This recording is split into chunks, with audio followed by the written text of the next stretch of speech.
তুমি যদি ইউটিউবে রেগুলার ভিডিও আপলোড করো কিন্তু তারপরেও তোমার ভিডিওতে ভিউজ না আসে, তাহলে এই ভিডিওটা শুধুমাত্র তোমার জন্য। দেখো, আমি এমন কিছু বলবো না যে কাল থেকে তোমার ভিডিওতে লাখ লাখ বা হাজার হাজার ভিউজ আসবে, তবে এইটুকু বলতে পারি তুলনামূলকভাবে এখন যে ভিউজটা আসছে তার থেকে বেশি ভিউজ আসবে।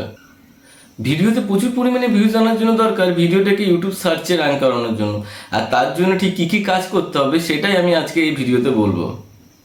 সবার প্রথমে তোমাকে ইউটিউব চ্যানেলের জন্য একটা সঠিক ক্যাটাগরি সিলেক্ট করতে হবে। তুমি যদি একটা সঠিক ক্যাটাগরি না সিলেক্ট করে ভিডিও আপলোড করো, তাহলে ইউটিউব নিজে বুঝতে পারবে না তুমি কী ক্যাটাগরির বা কী ধরনের ভিডিও বানাও বা আপলোড করো, তাহলে সেটা সেই সঠিক অডিয়েন্সের কাছে ইউটিউব কখনোই পাঠাতে পারবে না। আর যদি ইউটিউব নিজে থেকে তোমার ভিডিওটা রেকমেন্ড না করে বা যদি না পাঠায় অডিয়েন্সের কাছে, তাহলে তোমার ভিডিও কখনোই ভাইরাল বা ভিউজ হবে না। সবার প্রথমে তুমি এটা চেক করে নাও যে তোমার ভিডিওর জন্য সঠিক ক্যাটাগরি তুমি নির্বাচন করেছো কি না। আর যদি তুমি না জানো সঠিক ক্যাটাগরি কি, তাহলে এই কমেন্ট বক্সে গিয়ে তুমি তোমার ইউটিউব চ্যানেলের নাম এবং কী ধরনের ভিডিও বানাও সেটা কমেন্ট করো। আমি তোমাকে বলে দেবো তোমার ভিডিওর জন্য সঠিক ক্যাটাগরি ঠিক কী হবে। প্রথম প্রথম যখন কেউ ইউটিউবে ভিডিও আপলোড করে, তারা বেশিরভাগই এই জিনিসটা ভুল করে থাকে।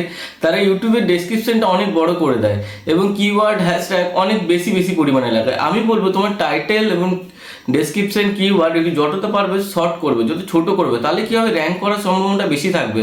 তুমি যদি অনেকগুলো কিওয়ার্ড এবং অনেকগুলো হ্যাশট্যাগ দাও, তাহলে হতে পারে তুমি কিছু কিওয়ার্ড বা হ্যাশট্যাগ ভুল দিয়ে থাকবে। আর যদি তোমার ডেসক্রিপশনে কোনো একটা হ্যাশট্যাগ বা কিওয়ার্ড ভুল থাকে, তাহলে তোমার সেই ভিডিওটা র্যাঙ্কে কখনোই যাবে না। দেখো, তুমি ভিডিও ডেইলি আপলোড করছো বা একদিন পরে পরে আপলোড করছো সেটা কোনো ব্যাপার নয়, কিন্তু ভিডিওর টাইমিংটা যেন সেম থাকে।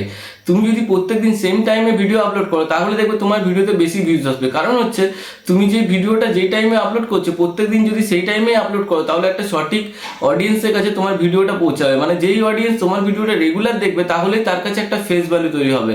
এর কারণে তখন তোমার ভিডিওতে বেশি পরিমাণে ভিউজ আসবে। তো তুমি রেগুলার চেষ্টা করবে সেম টাইমে ভিউ। আমি আশা করছি এই কাজগুলো যদি তুমি রেগুলার করো, তাহলে তোমার ভিডিওতে ভিউজ আসাটা কেউ আটকাতে পারবে না।